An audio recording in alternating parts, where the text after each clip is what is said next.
Seperti Anda lihat, saat ini saya berada tepat di depan Lembaga Pemasyarakatan Permisan di Nusa Kambangan. Di sini ada cerita yang inspiratif. Walaupun cerita tentang seseorang yang dulu paling ditakuti di Jakarta atau bahkan di Indonesia. Karena dia adalah seorang preman. Siapa dia? Nama aslinya sih John Refra, tapi dia biasa dikenal dengan John K. Bukan cuma John K di dalam sini. Ada juga Edi Setiono. Anda tentu bertanya-tanya, siapa Edi Setiono? Ketika terjadi pengeboman Atrium Senen tahun 2001 sekitar itu. Nah, di sini ada juga Edi Setiono atau Abbas. Edi Setiono yang akan kita temui yang mendapat hukuman seumur hidup, juga mengalami perubahan yang luar biasa. Dua orang ini yang akan saya ceritakan untuk Anda di Kick Andy. Karena itu, tetaplah di Kick Andy, saya akan masuk ke dalam dan kita akan dengarkan langsung cerita mereka. Mohon izin mau ketemu sama Pak John K sama Pak Edi Setiono.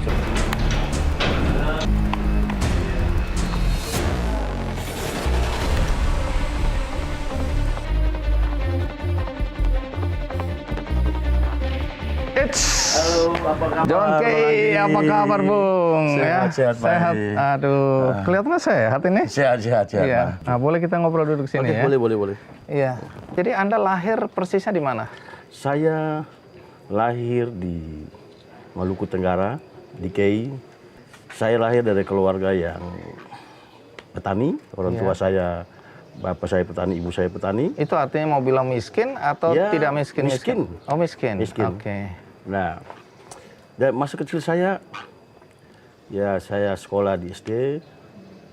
Mungkin tiap hari kita sekolah, pulang sekolah pasti teman-teman senior kita adu kita untuk berantem. Oh, dibully ya. Bang. Oh, jadi yang senior yang gede-gede ini bang suruh berantem suruh gitu berantem. ya? Kalau berantem 1 lawan 1 kala udah 2 lawan 1. Oke. Jadi saya dari kecil sebenarnya sudah terbiasa berkelahi. Udah hobi berkelahi. Oh, hobi. Ya. Oke, jadi masa kecil ini pahit ya? Pahit, masa kecil saya pahit. Miskin, terus Ya. sering berkelahi. Sering berkelahi. Ini di kampung ini ya? Di kampung ya.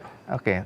Terus kemudian Anda pendidikannya sampai di mana? Saya sekolah SD, habis ke ST, Iya. sekolah teknik. Sempat STM? Saya sampai seharusnya dari SD ke STM. Iya. Tapi karena orang tua miskin, Iya. akhirnya saya dari SD ke SMEA. Nah, bertentangan dengan keinginan saya. Udah sekolahnya udah karena nggak sesuai dengan keinginan. Udah mulai sekolah berantem. Akhirnya putus di SMEA mau naik kelas 2. Mau kelas 2 selesai? Selesai putus. Diselesaikan. Ini bukan karena tidak mampu tapi tidak cocok ya? Memang tidak mampu dan tidak cocok. Oh, tidak mampu juga? Iya. Jadi otaknya nggak mampu? Iya. Kalau otak sih mampu. Oh, otak mampu, tapi biaya yang nggak hidup, mampu. Biaya. Jadi Anda nggak tamat? Nggak pernah tamat. tamat? Sampai hari ini nggak pernah tamat? Akhirnya saya sampai di Jakarta, saya ikut persemaan. Oh, oke. Akhirnya dapat ijazah SMA. Ijazah SMA. Iya. Terus sempat lanjutkan atau tidak? Saya mau lanjutkan kuliah di Jayabaya. Kebetulan kasus ini, ya mungkin Tuhan berkehendak lain beliau. Oke, jadi tidak pernah duduk di bangku kuliah? Tidak pernah. Oke, baik. Tentu bagi Anda yang mungkin sering dengar nama John K tapi belum tahu kehidupan yang sebenarnya, mari kita lihat dulu liputan berikut ini. Bung John, jadi kehidupan Anda waktu kecil ini kelam ya? Iya. Miskin, lahir dari keluarga petani. Keluarga petani dan miskin. Berapa bersaudara ya? 6 bersaudara. Kehidupan yang pahit di kampung halaman membuat Anda harus bergerak merantau ke Surabaya pertama kali ya? Ini umur berapa ini? Saya waktu itu umur sekitar 18 tahun. Saya punya tekad karena memang hidup di kampung itu miskin. Iya.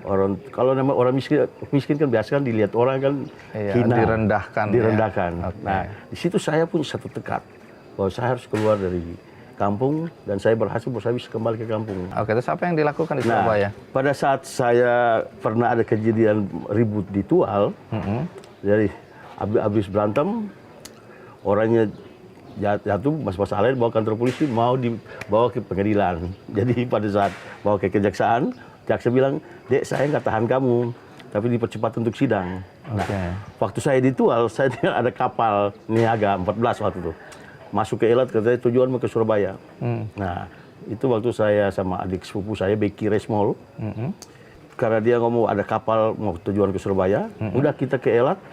Dan langsung lompat naik ke kapal. Langsung naik ke kapal. Jadi ini melarikan diri. Melarikan diri, ya. Astaga. Ini dari kecil sudah kejahatan. Jadi, oke, lompat naik terus ke Surabaya. Naik ke Surabaya kan dulu tiketnya tuh 65.000. Iya. Bayar atau tidak? Saya nggak punya duit seperak pun. Saya modal nekat aja. Terus? Udah naik ke kapal, sampai di kapal ditagih tiket, saya nggak punya tiket. Jadi orang kapal tanya, kalau sekarang kalau kamu nggak punya tiket, tujuan kamu ke Surabaya untuk apa? Ya ke saudara saya di Surabaya. Ya udah, kalau kamu nggak punya tiket, sekarang kamu kerja di kapal, bersihin itu. Bersih kapal. Bersih kapal. Nah, pendek cerita, sampai di Surabaya, ketemu saudara, udah tinggal sama-sama dengan saudara. Mungkin 1 bulan, 2 bulan, nggak cocok. Akhirnya keluar dan tidur di emperan jalan. Oke, menggelandang. Ya, ini masih di Surabaya. Di Surabaya. Akhirnya ada ketemu orang Ambon, keluarga Supemena, Bung Beni, adiknya diajak ke rumah. Nah, waktu itu Papi Buce Supemena, ya beliau untuk aktif di gereja juga. Dia tanya, "Nyong tinggal di mana?" Bilang tinggal sama teman orang Madura. Padahal saya tidur di emperan jalan. Akhirnya kenapa harus tinggal orang Madura? Tinggal di sini aja. Terus? Ya udah, ambil tas bawa tinggal sini. Sedangkan ini pakaian nggak ada, cuma pakaian di badan aja. Ini menarik ini, karena ini masa remaja Anda tinggal di rumah ya pelayan gereja gitu ya, atau majelis gitu ya. Hamba Tuhan, mereka suka nyanyi di gereja. Oh oke, nyanyi di gereja.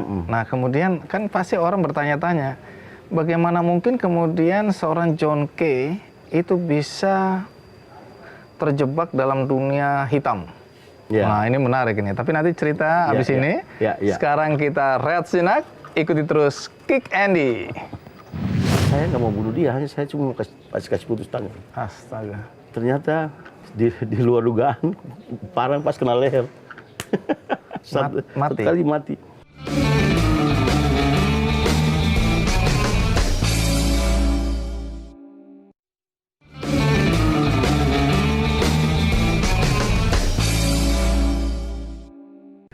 Nah ini menarik karena pasti yang nonton Kick Andy hari ini bilang, loh kalau tinggal sama hamba Tuhan harusnya kan paling tidak jadi pendeta.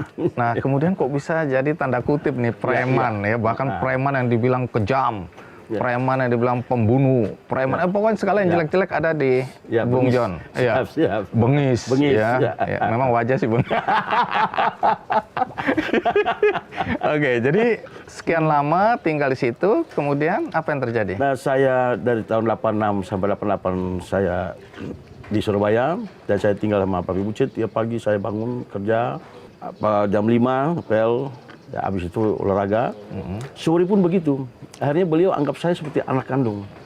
Dan sampai saat ini pun masih tetap kita berhubungan keluarga. Jadi saya udah anggap mereka kayak keluarga sendiri. Ya. Karena mereka yang sebenarnya menyelamatkan Anda waktu menggelandang di Surabaya. Dulu, ya. Terus? Nah, satu ketika pas saya mabuk, makan bakso, nggak bayar, udah tukang bakso sama orang dulu datang serang rumah. Astaga. Lalu apa yang terjadi? Akhirnya udah kita ribut. Udah ribut. Akhirnya sempat dibawa ke kantor Koramil. Akhirnya Bung Beni, almarhum juga baru meninggal tahun ini. Ya telepon ke Koramil, akhirnya saya dilepas dari Koramil. Langsung saya ambil keputusan bahwa saya harus ke Jakarta. Ngapain di Jakarta? Waktu itu apa yang terpikirkan? Nah, kebetulan waktu saya di Surabaya ada saudara saya pramugari, Tony Rahakbau ke Surabaya. Dan waktu itu sempat ketemu dan saya tanya, "Bung, di Jakarta tinggal mana?" "Di Berlan." Cuma bilang Berlan, saya nggak tanya kesetaraan berapa. Nah, itu yang di otak saya. Berlan juga daerah serem itu ya. Oke, terus? Saya udah naik kereta Jayabaya, turun di Jatinegara, naik bajai ke Berlan. Jadi tinggallah sama situ. Tinggal di Berlan sama. Yang semua orang ingin tahu ini. Lalu kapan persisnya masuk ke dunia premanisme ini? Kapan itu? Saya tahun 92, Saya waktu sempat jadi security di Jalan Jaksa, salah satu hostel. Oke. Sama kafe. Tempat bule-bule di situ Tempat ya? bule-bule. Iya, di Jakarta nih. Ya. Nah, pada saat itu ada yang bikin ribut di tempat. Dan saya pisahin, terus saya dipukul dari belakang. Ada sempat berantem, polisi datang menyelesaikan. Saya pulang rumah, masih penasaran, balik ambil golok. Datang ke tempat situ lagi? Tempat situ lagi. Terus? Niat saya tadinya, saya nggak mau bunuh dia, hanya saya cuma mau kasih putus tangan. Astaga. Ternyata di luar dugaan, parang pas kena leher. Satu kali mati. Dan karena di pikiran saya itu di tangan, kaki yang lain lari saya kejar, balik lagi, potong lagi kakinya. Potong. Ini berapa orang? Satu orang. Okay. Saya sendiri sama ada anak buah saya bawa motor. Oke, tapi yang dilawan ini satu orang juga? Mereka banyak juga, ada sekitar 5-6 orang. Oke. Nah, saya kejar mereka yang lain lari. Iya. Saya balik lagi, hantam kaki, udah. Anak buah saya ada motor, start motor, kita cabut. Cabut besok baca koran, ternyata tinggal berapa inch aja di leher. Mati ya? Mati. Itu tanggal 12 Mei. Umur berapa itu sudah bunuh orang? Saya umur 22 atau 23 tahun. 22 tahun. Ada penyesalan nggak waktu bunuh orang itu? Waktu itu saya nggak menyesal. Saya merasa saya jago kalau saya bunuh orang. Astaga. Waktu itu. Terus? Nah, itu awal mula? Awal mula. Saya buron satu minggu, tanggal 12 Mei. Tanggal 24 Mei saya menyerahkan diri ke Polda Metro Jaya. Oh, menyerahkan? Menyerahkan diri. Itu pertama kali dalam hidup masuk penjara? Iya, pertama kali dalam hidup masuk penjara tuh. Oke, terus? Nah, masuk di penjara di Selembang, ribut satu penjara, keroyok saya sama teman saya Freddy Sitania. Jadi di dalam penjara ribut terus.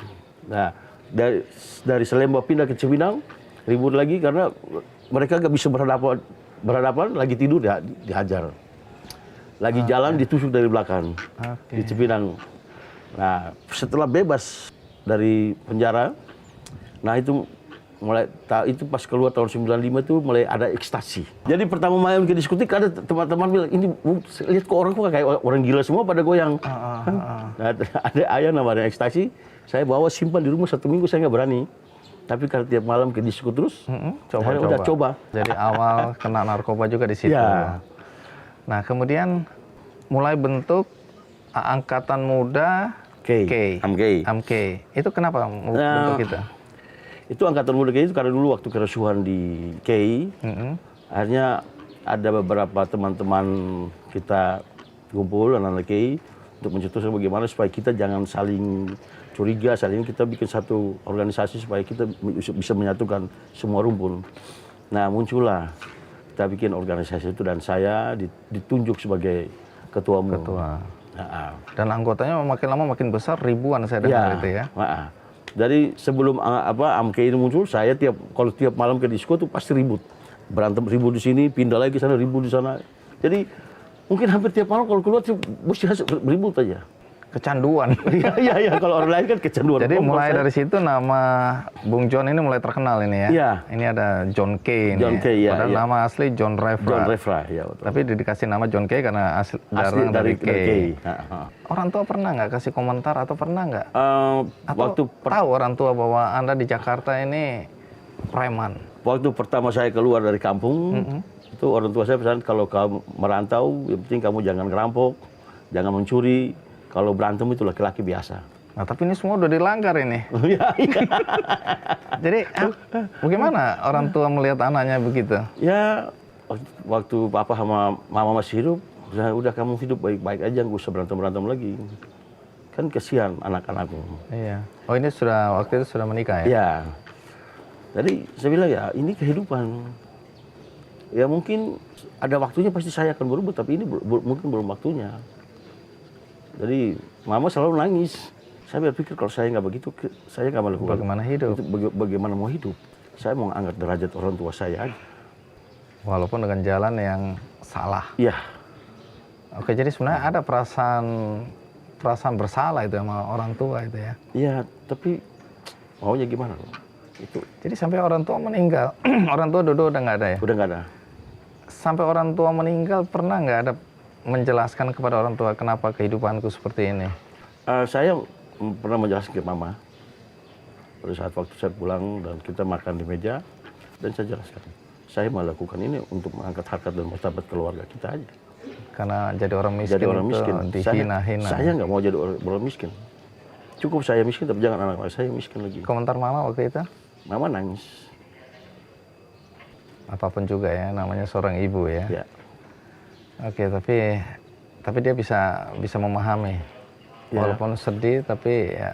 Ya, mama cuma nangis. Ya biar udah. Kalau memang kamu lakukan itu, ya Tuhan juga tahu. Saya pikir Tuhan melihat hati manusia. Tuhan bukan melihat muka. Kalau ya saya memang dianggap sampah masyarakat dan termasuk paling bengis. Tetapi mungkin saya punya hati juga, ada hati yang penuh kasih juga. Jadi saya kalau sering membantu juga keluarga, saudara-saudara. Nah ini menarik ya. Saya dengar dua cerita yang berbeda bagi orang-orang yang hidup di dunia malam ya. Nah saya nggak tahu bagaimana kehidupan kontradiksi nih antara kebaikan dan ekstrim ini ya. Kebaikan yang ekstrim, kejahatan yang ekstrim. Kenapa bisa ada di dalam diri? Gini Bang, saya pada prinsipnya saya nggak pernah mau ganggu orang. Prinsipnya tidak mau ganggu Tidak orang. mau ganggu orang. Oke, terus? Siapapun dia, saya selalu baik dan selalu bersahabat. Tapi kalau saya udah baik sama dia dan dia mau jahat sama saya akan tunjukkan bahwa saya lebih jahat dari kamu. Nah itu prinsipnya tuh. Saya nggak mau ganggu orang. Siapapun saya nggak mau ganggu. Tapi dalam dunia hitam kan Anda misalnya diminta untuk kuasai tanah, diminta untuk bunuh orang, ganggu orang, tagih utang ke orang, itu kan ganggu orang. Saya kalau untuk tanah saya nggak hobi. Tanah cuma satu kali aja yang saya garap karena saya faktor karena lihat yang ahli waris ini saya kasihanin karena dia punya tanah segitu banyak tapi diambil sama orang. Nah itu waktu di Jakarta Selatan. Jakarta Barat. Ini hati Anda yang terpanggil ya? Iya, terpanggil aja. Bukan untuk cari keuntungan, bukan untuk cari uang. Bukan. Oh, oke. Nah, di situ, jadi punya hati juga ini preman. Iya. Nah, jadi saya membantu orang itu akhirnya sampai masalahnya selesai. Hak dia, hak saya. Jadi Anda sebenarnya tanda kutip preman yang lebih banyak ngurusin penagihan utang. Iya, penagihan utang. Debt collector ya, gitu ya. Betul. Nah, kalau Anda nagih-nagih orang kan Anda mengganggu ini. Padahal hati kecil Anda kan sebenarnya saya nggak mau ganggu orang. Dia harus wajib untuk menyelesaikan tanggung jawabnya. Jadi kalau datang tanpa ada masalah, berarti kita ganggu. Tapi karena dia ada masalah sama kita, berarti dia harus selesaikan. Oke, menarik. Kalau ada yang tanya, John Kay ini sebenarnya dalam kehidupan dia, kalau dia mau jujur, udah bunuh berapa orang sih? Jangan dijawab dulu. Kita rehat sejenak, ikuti terus Kick Andy. John Kay itu udah bunuh berapa orang sih? Dia pernah hitung nggak jumlah orang yang dia bunuh?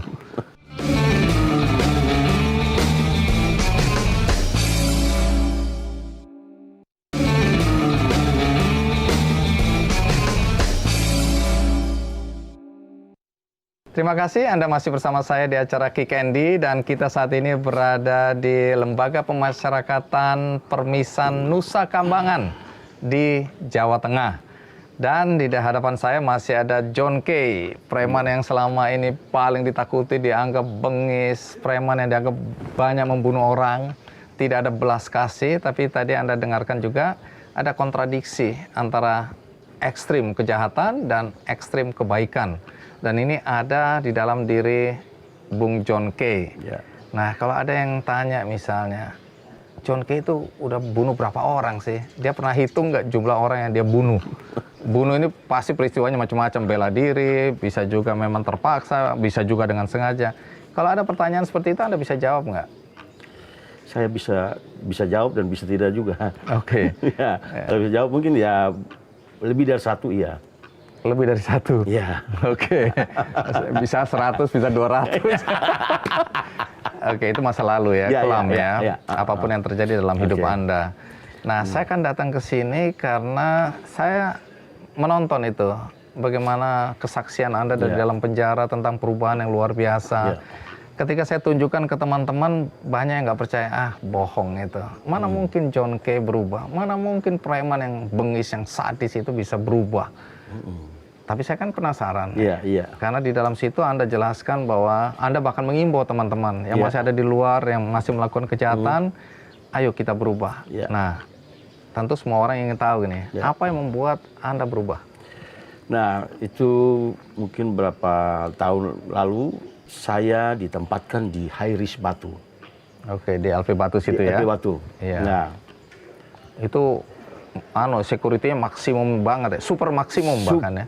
itu di atas super maksimum high risk. Oh, high risk sudah paling udah pokoknya, paling iya. udah paling mentok lah. Oke. Nah, Jadi sendirian. sendirian di satu penjara mungkin ya rekor dunia mungkin kalau penjara. Ya, kalau di Indonesia mungkin muri rekor karena satu orang di penjara segitu besar, ya kan? Sendirian. Sendirian. Oke, terus Nah, minggu pertama, minggu kedua nggak juga dibebaskan. Enggak ada. Iya. Kan saya sendiri. Iya. Wah, itu berontak. Ada apa berontak sampai ketok-ketok pintu.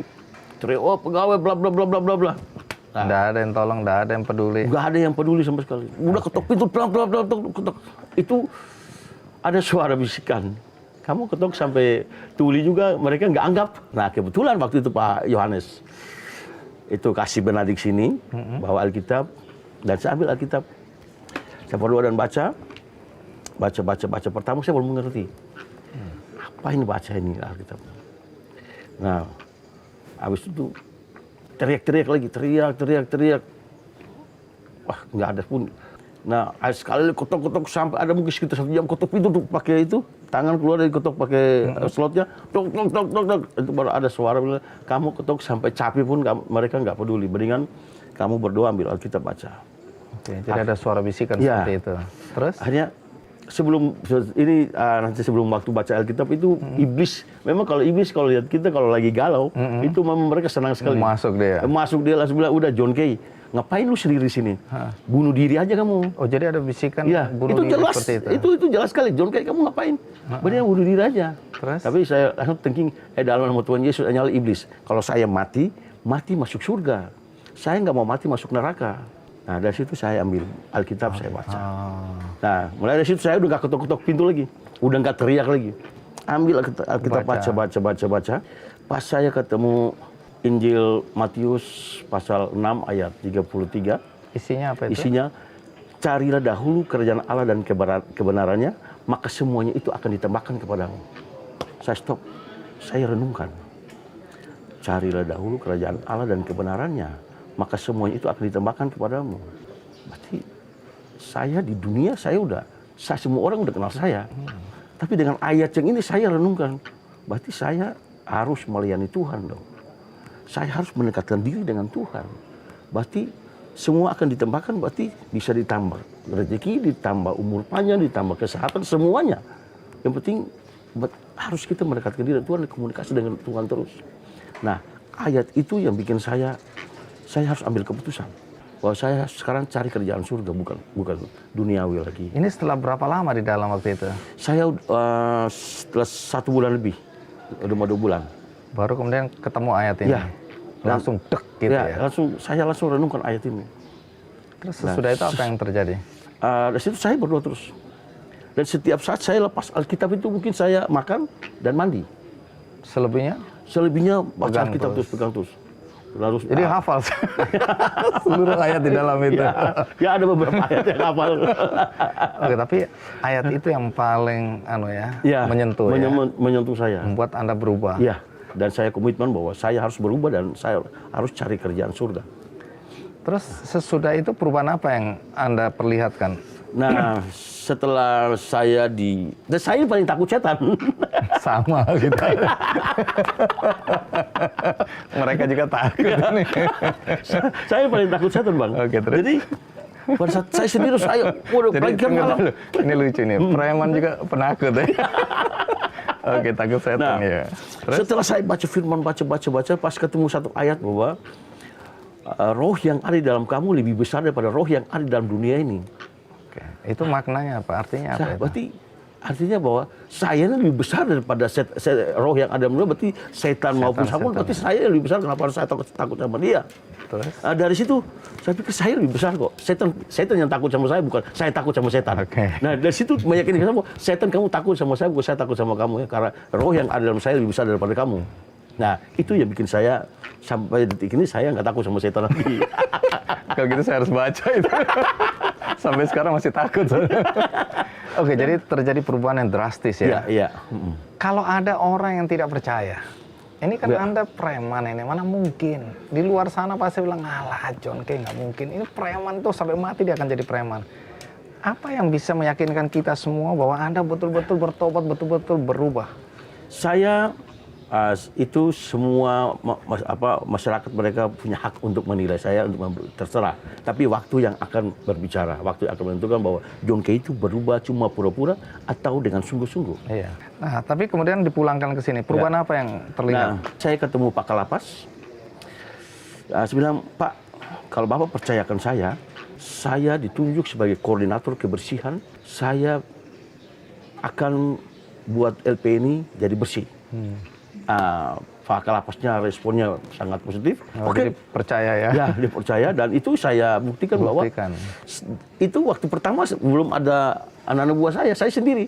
Saya ngepel sendiri tiap pagi, bangun jam 6 udah ngepel.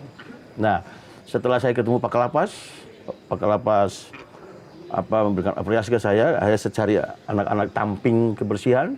Nah, tiap pagi, siang, sore, dan itu tiap waktu kalau masih jam kantor, itu mereka udah kayak apa di mal-mal atau di rumah sakit. Iya. Jadi harus pel terus. Nah, 1 bulan ini LP ini berubah. Yang tadinya di Nusa Kambangan ini LP yang paling jorok. Selalu dibully katanya ini LP ini memang benar-benar buangan. Tapi setelah saya ditunjuk sebagai, bukan ditunjuk, tapi saya menawarkan diri saya. Dan dipercaya. Kebetulan dipercaya. Karena saya harus berbuat baik dari lingkungan saya dulu. Kalau saya mau berubah, kalau saya bilang saya berubah dan saya nggak melakukan sesuatu, berarti percuma, orang nggak percaya. Sampai hari ini Anda masih percaya bahwa Anda akan tetap berubah? Tetap. Ada keyakinan itu? Saya punya keyakinan. Nggak pernah goyah? Orang mau ngomong apa, itu urusan mereka. Tapi saya punya keyakinan dan saya yakin sampai mati saya melayani Tuhan. Kita coba mewakili pikiran-pikiran orang di luar sana. Oke, John Kay berubah. Itu kan nggak ada pilihan dia di dalam penjara. Nanti kalau dia keluar, godaan itu kan besar sekali. Anda kan selama ini, maaf ya, hidup di dunia hitam ini kesannya uang itu mengalir begitu deras, gampang. Ya, Anda injak kaki saya aja langsung saya kasih uang. Nah, itu begitu mudahnya cari uang. Belum lagi narkoba, belum lagi segala macam urusan dengan judi dan lain-lain. Nah, sampai di sini, seberapa yakinnya Bung John bahwa nanti kalau keluar sana Anda masih bisa bertahan? Dengan ayat yang tadi Injil Matius pasal 6 ayat 33 itu meyakinkan saya bahwa kalau saya melayani Tuhan, Tuhan nggak mungkin lupa saya. Tuhan akan memberi lebih dari apa yang saya minta. Yang penting saya melayani Tuhan, tidak ada tanda kutip, saya tulus. Nah, nanti waktu yang akan membuktikan. Jadi Anda janjikan waktu yang akan membuktikan. Siapapun yang nggak percaya pada Anda, perubahan yang terjadi pada diri Anda, tunggu waktu nanti akan membuktikan. Jadi hari ini ada satu statement Anda ya, bahwa Anda begitu yakin di luar sana lepas dari godaan, Anda akan tetap bertahan. Tapi kan urusannya adalah urusan hati nih. Anda mungkin yakin, tapi bagaimana kemudian kalau nanti teman-teman Anda yang masih di dunia hitam, satu hari mengajak atau minta tolong, bahkan tolong saya untuk dipimpin kembali. Saya akan menginjili mereka supaya mereka bertobat bersama-sama saya. Oke, nanti kita ceritakan lebih jauh ini. Tapi sekarang kita rehat sejenak. Pastikan Anda masih bersama saya di acara Kick Andy. Apalagi kalian mau hidup di dunia keras. Saya ini yang kalian tahu siapa saya. Tetapi Tuhan menjamah saya. Marilah kita lakukan berbuat yang baik untuk orang. Jangan kita selalu menakuti orang terus. Apa kalian gak punya hati?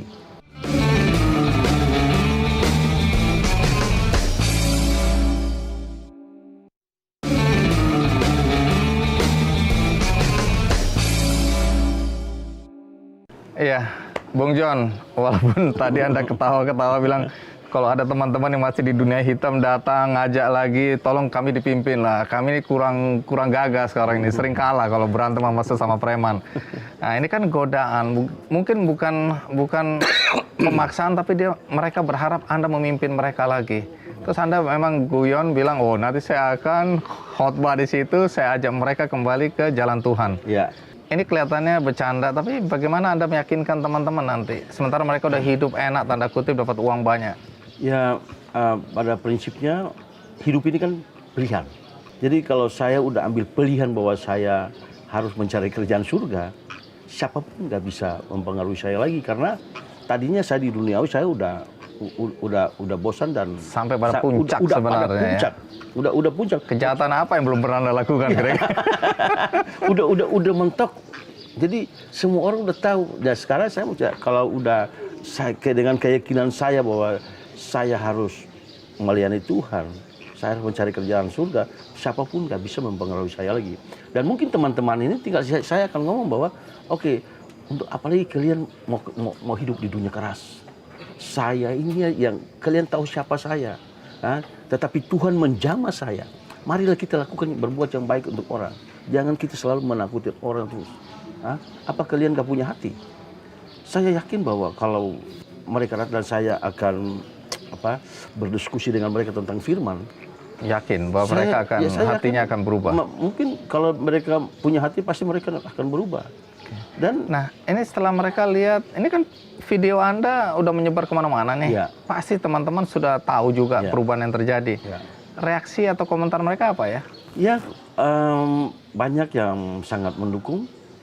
Tapi ada juga yang menentang. Ada juga yang bilang, loh kebung sekarang udah bertobat. Gimana kita ini? Nah, kita gimana sebenarnya? Ini hidup ini kan pilihan. Oke, hidup adalah pilihan. Oke, mau pilih yang jalan ini atau jalan kebaikan. Oke, jadi teman-teman tahu ya, komentarnya macam-macam. Iya, banyak yang kontroversi, banyak. Nah, ini kalau mau dilihat ke belakang sedikit ini ya. Dunia hitam ini membuat Anda juga kehilangan orang-orang terkasih dalam hidup Anda. Kakak ya, kakak. Waktu itu kakak juga dalam konflik mati dibunuh ya.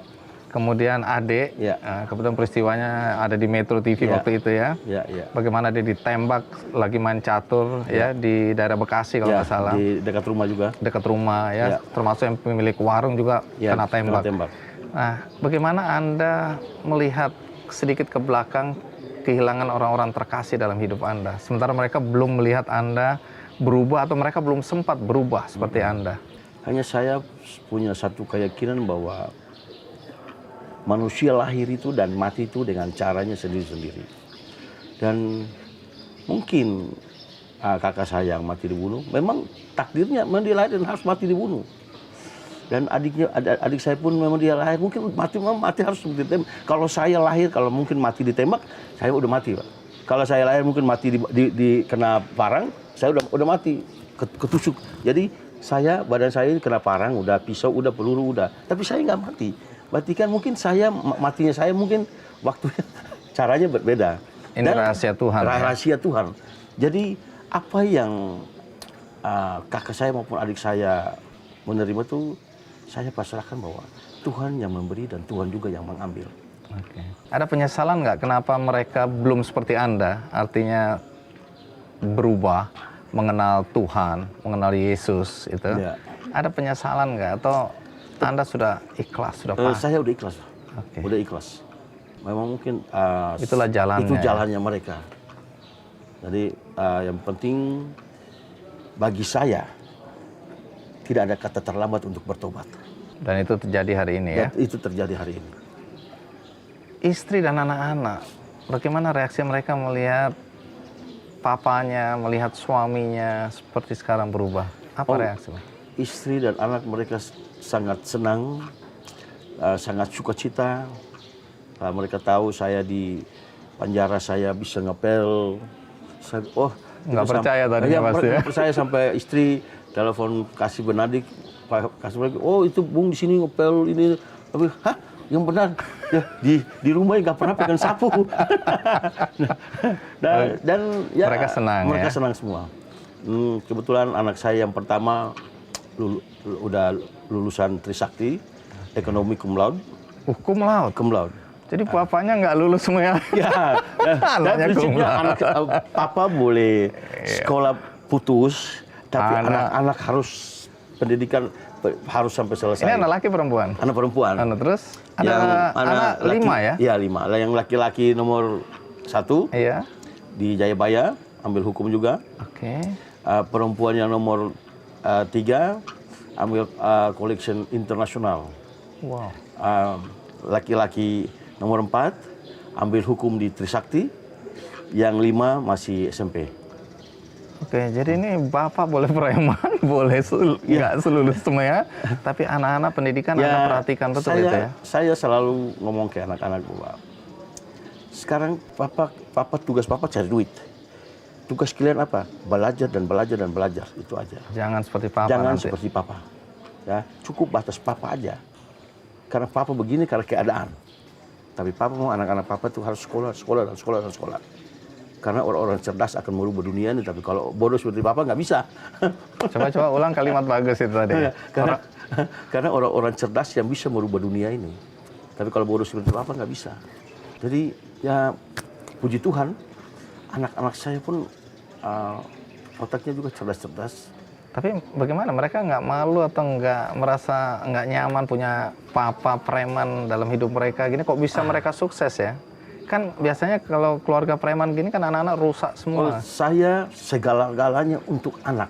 Walaupun saya di luar bengis, tapi kasih sayang saya terhadap anak-anak itu lebih dari segala-galanya. Menarik ini, hidup dalam kontradiksi ya. Ya. Satu sisi ada dunia gelap, Anda harus kejam di sini. Ya. Di satu sisi ada keluarga kecil di mana Anda menunjukkan kasih sayang di dalam rumah ya. Jadi mungkin anak-anak saya selama mereka dari kecil sampai saya belum pernah mau pukul atau bentak. Kalau saya berpanggil anak saya baru panggil aja mereka udah tahu, langsung mereka nangis. Jadi, kenapa harus nangis? Nah, Papa cuma panggil ke saya. Jadi waktu pas kasus yang terakhir ini, itu anak-anak saya di sekolah, waktu mereka masih sekolah, mereka tahu bahwa ini anaknya John Kay. Akhirnya udah pada teman-teman mereka, orang tuanya datang, mau kenal sama anaknya John Kay. Anak John Kay kayak apa? Ternyata di sekolah mereka sangat baik, sangat santun. Teman-teman mereka pun sangat santun. Nggak ada yang mentang-mentang bapaknya preman, semua sosok di sekolah juga jadi preman, enggak ya? Oke, jadi itu minimal kalau Anda gagal di dalam kehidupan nyata di dunia ini dalam konteks mencari uang, tapi di sini Anda berhasil ya. Bagaimana anak-anak tidak terjerumus pada narkoba, kehidupan premanisme, kejahatan. Nah, sekarang pertanyaan yang pakai logika aja nih. Anda begitu mudah sekarang, selama ini cari uang ya. Sekarang mau jadi hamba Tuhan, saya nggak tahu mau lanjut ke jadi pendeta atau tidak. Kan selalu orang bilang biasanya kalau jadi pendeta hamba Tuhan itu kan relatif hidupnya sederhana dan cari uangnya nggak gampang juga. Nah ini kan kontradiksi, Anda emang udah kaya raya sampai nggak perlu uang lagi. Bagaimana kehidupan selanjutnya tanpa cari uang dengan cara yang lama? Mungkin setelah saya bebas, saya pun akan usaha yang kecil-kecil untuk bisa mencukupi kebutuhan hidup saya dan keluarga saya. Apa yang terpikirkan? Ya mungkin buka restoran. Jadi kehidupan normal lah ya. Kehidupan normal. Lepas dari itu harus kerja keras. Ya, dan melayani Tuhan, itu aja. Saya yakin bahwa dengan ayat itu kita tetap melayani Tuhan, dan mungkin kita usaha kecil-kecil pun pasti diberkati sama Tuhan. Memang kalau untuk kebutuhan hidup, uang secukupnya bisa, Pak. Tapi kalau untuk gaya hidup, uang segudang LP ini pun gak cukup kalau untuk gaya hidup. Gaya hidup ya. Kebutuhan hidup pasti berapapun kita cukup karena untuk hidup. Tapi kalau gaya hidup kan tak terukur ya. Orang mau mewah semewah-mewahnya nggak akan ada batasannya. Nggak akan ada batasnya. Jadi kesadaran ini baru datang juga di penjara. Iya, betul. Oke, nah di Lembaga Pemasyarakatan Permisan ini ada rekan Anda juga ya, artinya teman sesama narapidana atau binaan yang juga saya dengar mengalami perubahan. Nah, dia seorang teroris ya, pernah ngebom atrium di Senen ya. Kemudian dia masuk di sini dan saya dengar-dengar juga dia mengalami perubahan. Jadi ini kan cerita yang positif datang dari lembaga pemasyarakatan. Ya, ini cerita ini luar biasa karena orang nggak percaya di lembaga pemasyarakatan ada seorang John Kay, preman yang bengis itu bisa sadar. Nah, kemudian ada program revitalisasi. Nah, ini makanya saya datang, saya ingin mendengar, termasuk mendengar kisah tentang teman kita Edi Setiono atau yang biasa dipanggil Abbas ya. Abbas ya. Nah, kalau gitu kita rehat jenak. Nanti habis ini kita akan ngobrol dengan mantan teroris yang dihukum seumur hidup, yang katanya juga mengalami perubahan di lembaga pemasyarakatan di Nusa Kambangan ini. Bagaimana ceritanya? Saya rehat jenak. Pastikan Anda ikuti terus Kick Andy.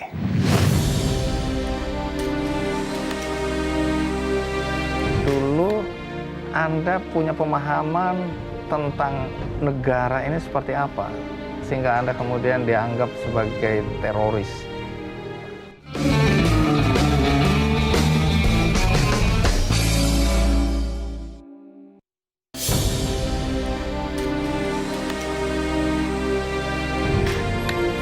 Mas Abbas.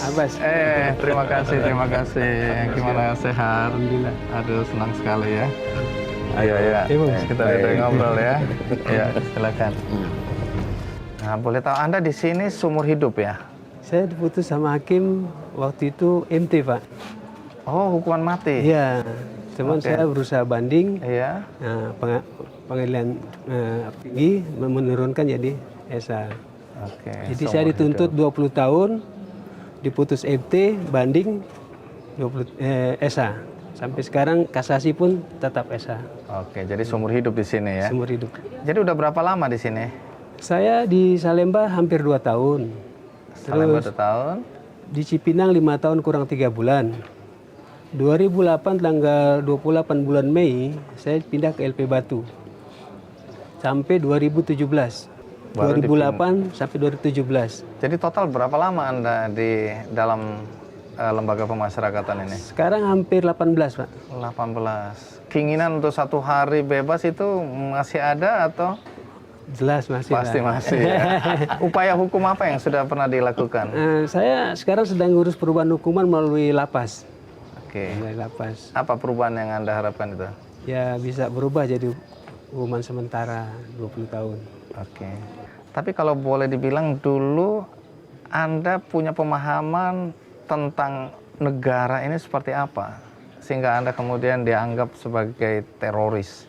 Ini sebenarnya salah dalam hal seperti itu. Saya tetap warga negara Indonesia yang baik. Oke. Saya mengakui Indonesia negara yang tetap bersatu dari dulu. Karena kasus saya kan kasus konflik dari Ambon. Maaf ya Bung ya. Karena saya juga sama Bung John ini nggak pernah ada masalah dari mulai Batu sampai ke sini. Jadi kasus saya kasus konflik aja. Ambon. Oke, jadi bukan urusan mau Bukan merubah pemerintah ini. Oke. Jelas saya punya akte kelahiran, KTP punya, paspor ada. Dan Anda gitu. masih mengakui itu ya? Iya.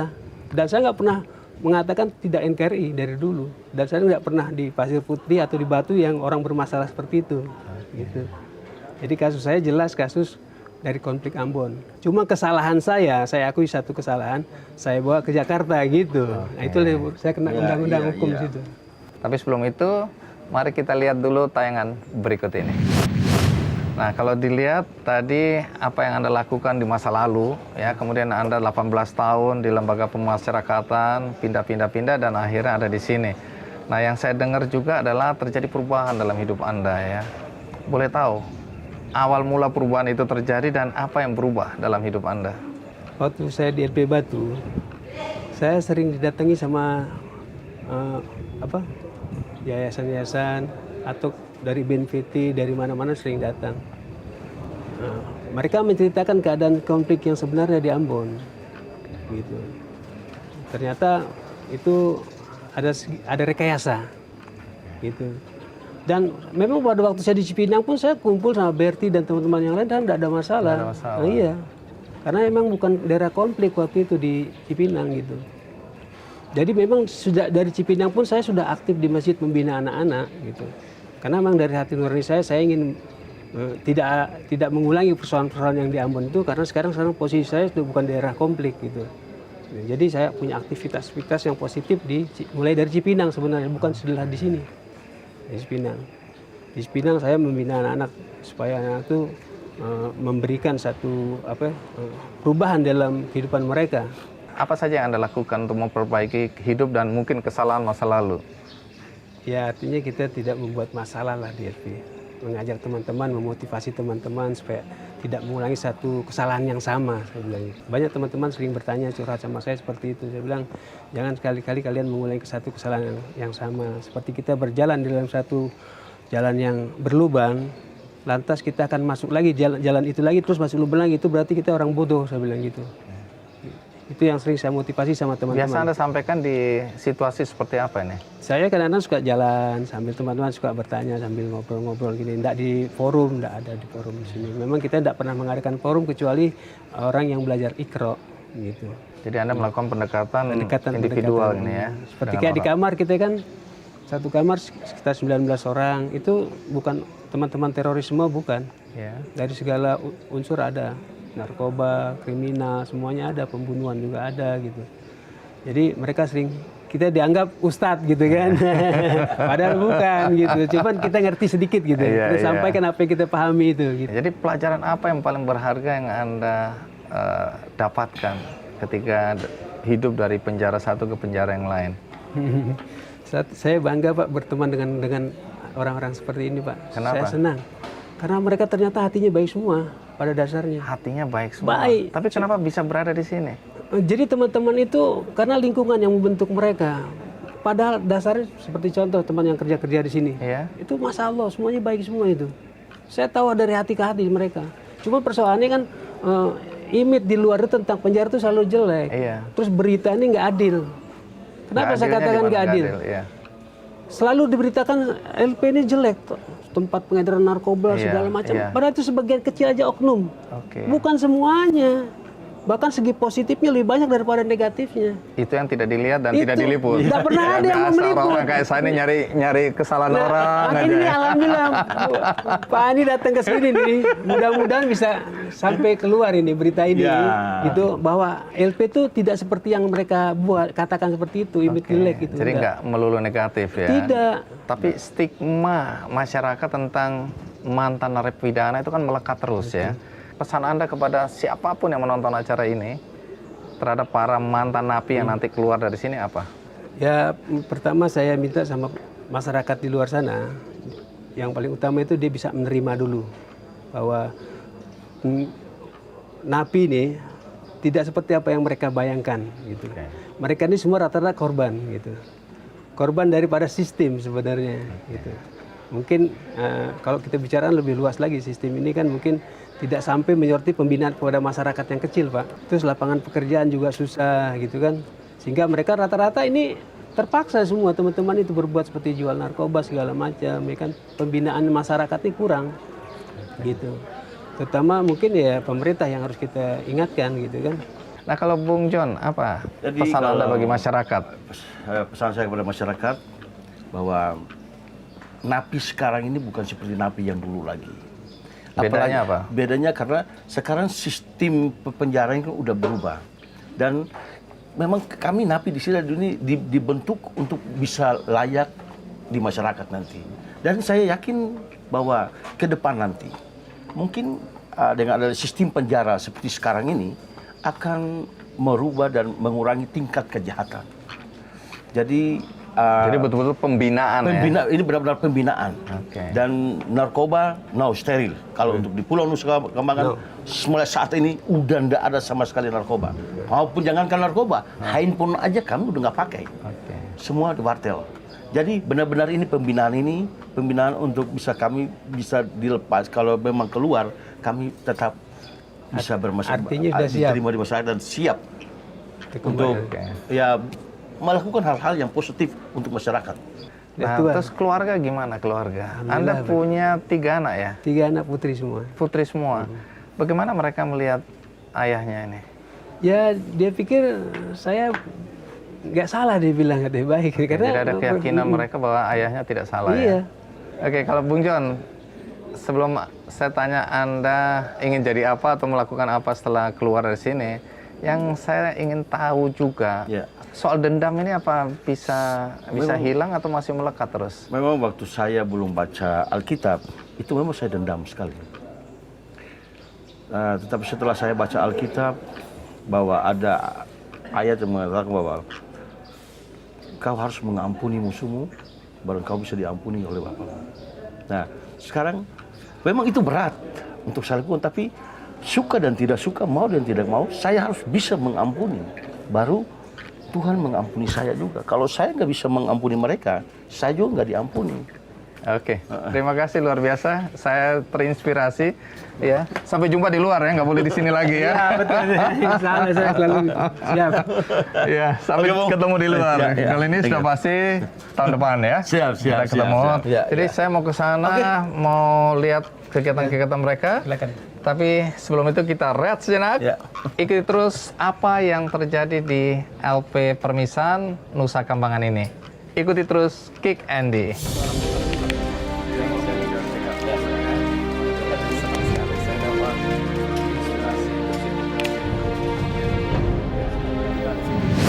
Setelah menunjukkan indikator perilaku sudah semakin baik, tertib menjalankan ibadah, bisa berkomunikasi dengan lingkungan, bisa menyampaikan harapan, kemudian bisa menyampaikan ide-ide baik, dipindahkan ke medium security.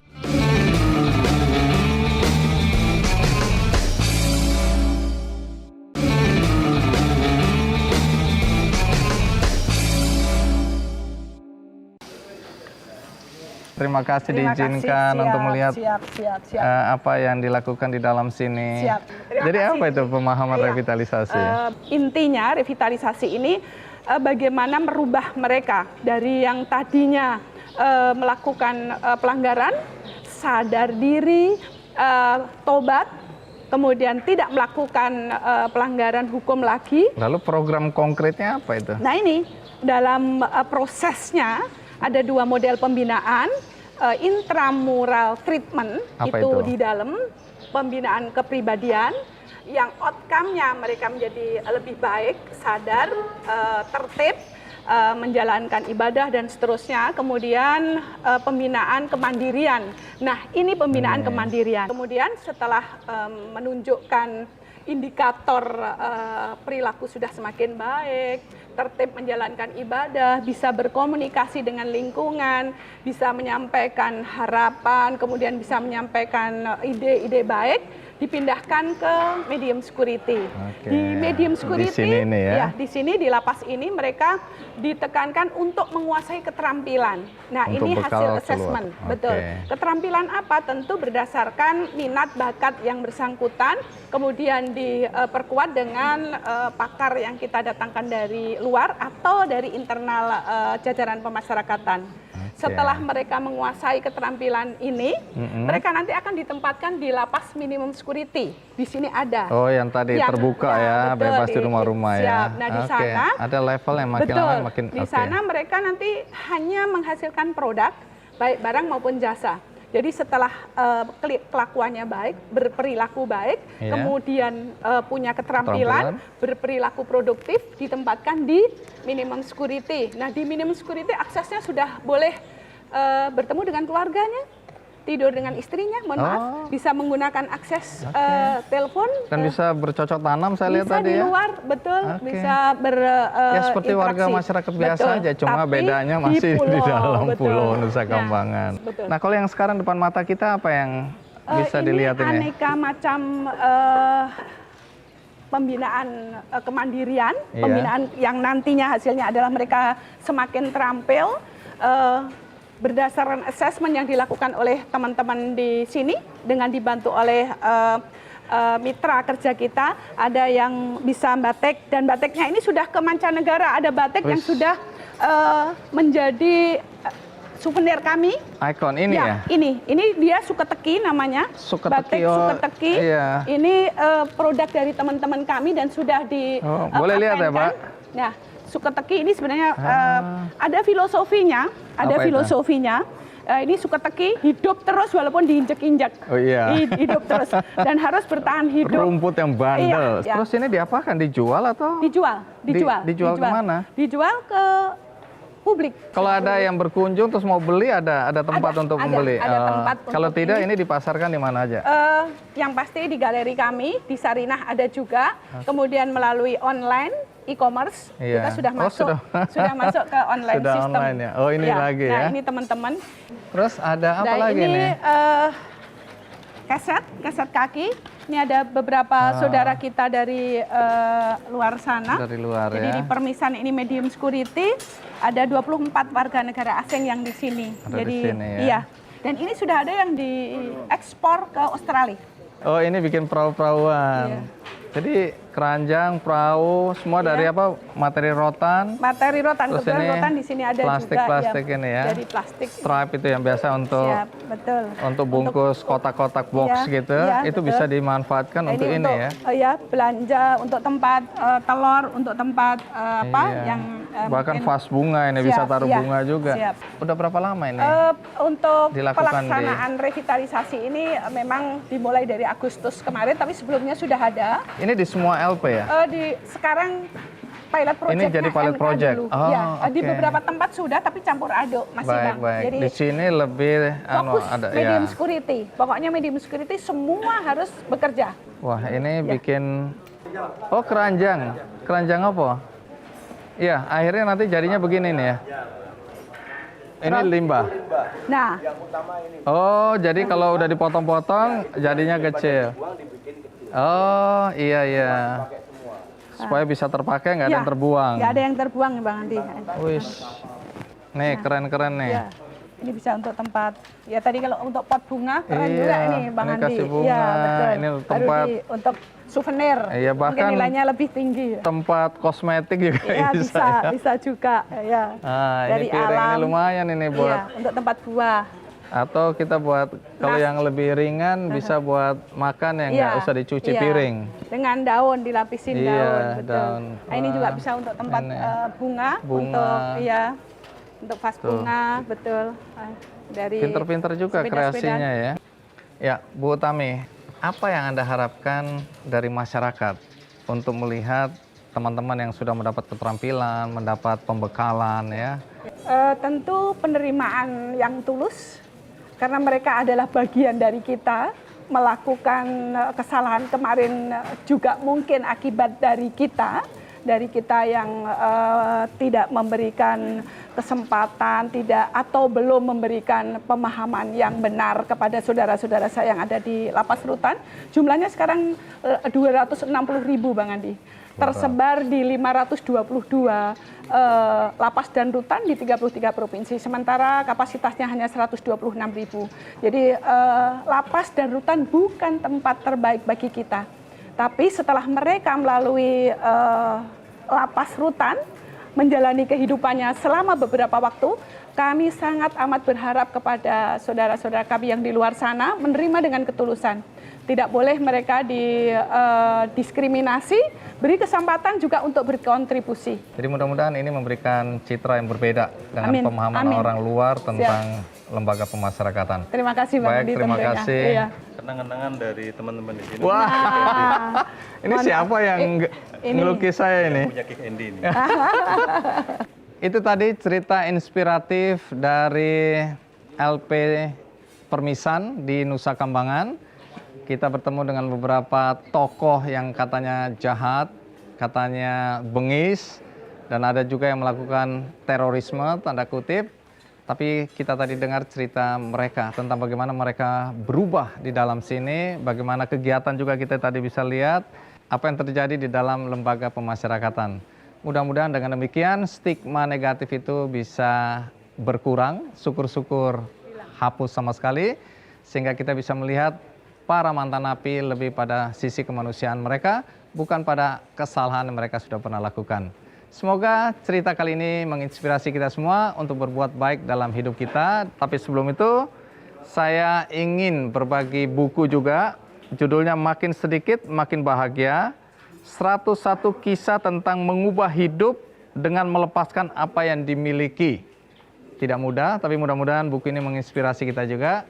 Dan buku ini bisa Anda dapatkan melalui kuis di Twitter Kick Andy dan juga di website Kick Andy Show. Dan bagi Anda yang tadi terlambat menyaksikan acara ini, Anda bisa menyaksikannya di metrotvnews.com. Akhir kata, semoga kita selalu berbuat baik dalam hidup kita. Sampai jumpa.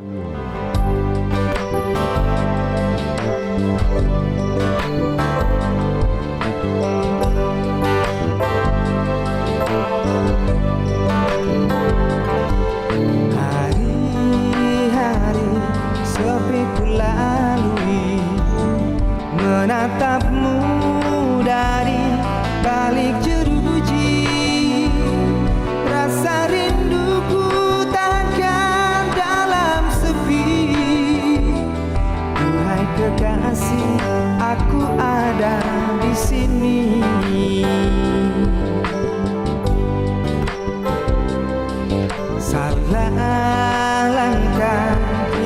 ku sadari, sesal kemudian pun tiada arti.